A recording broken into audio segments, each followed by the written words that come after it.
Hello and welcome back. Recall in the last video we introduced this new quantity called momentum. Momentum gets the symbol P, and momentum is a vector, so we have our arrow on top of P. And the definition of momentum is mass times velocity. So an object's mass in kilograms times its velocity in meters per second in the direction of the velocity. So momentum is going to have the same direction part as the velocity's direction part. And the magnitude of the momentum will be the product of the magnitude of the velocity and the object's mass. The units for momentum are going to be the units for mass times the units for velocity. That's going to be a kilogram meter per second. And we learned in the last video that the units for momentum can also be written as a Newton times a second. So momentum, again, a measure of mass or inertia in motion. Remember, mass and inertia mean the same thing.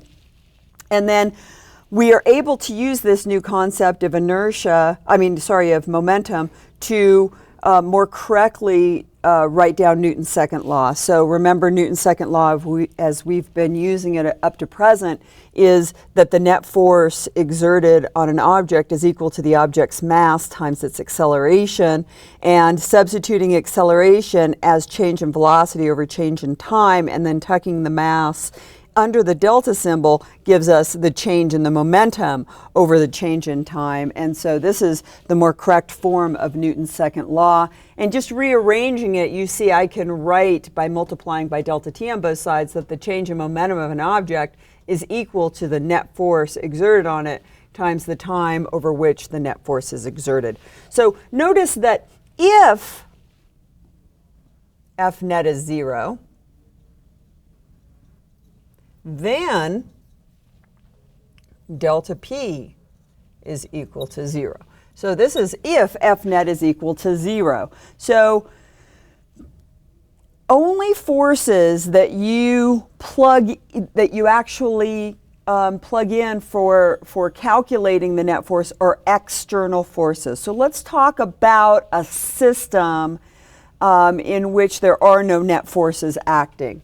And this is going to be Jocko the clown. So here's Jocko, and he's a clown. So he has, crazy clown hair. And here he is, and he is, let's say, on frictionless ice. So here are his skates on frictionless ice. So this is frictionless ice. And so this is Jocko. And now Jocko is going to be catching a ball. So here's a ball. And let's say that the ball is traveling in this direction here initially.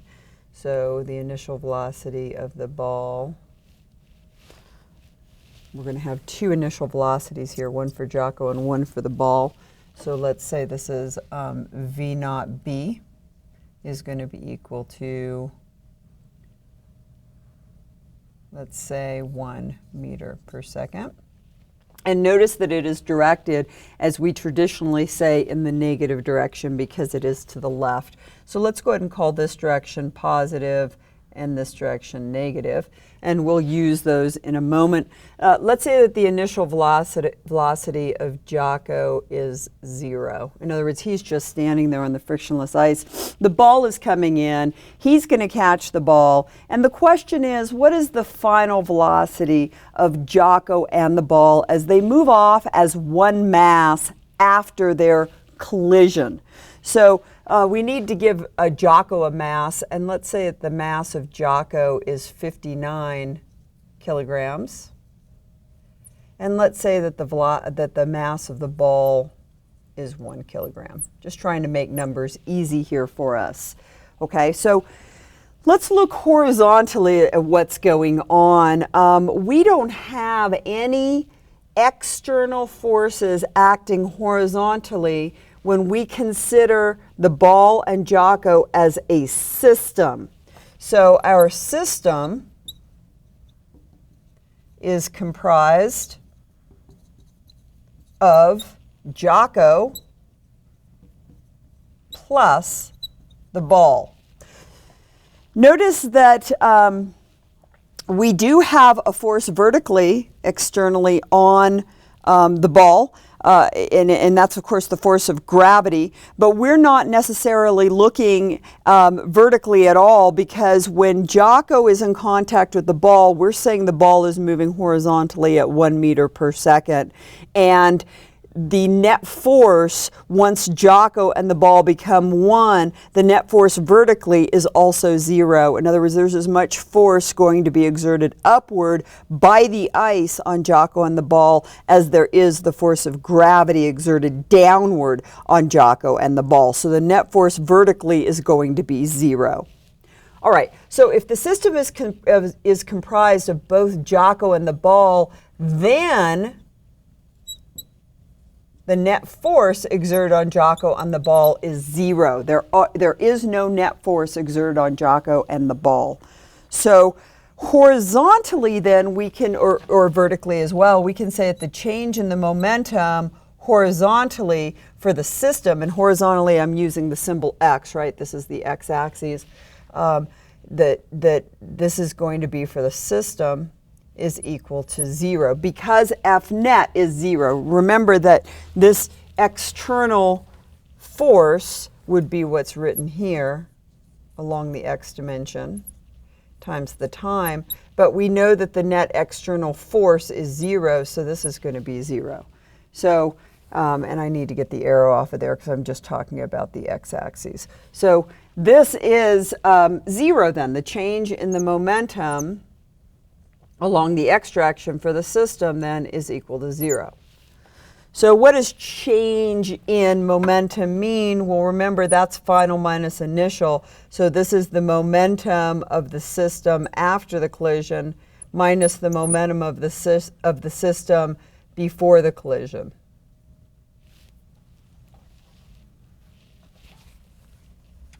Before it gets the subscript O. And that's got to be equal to zero.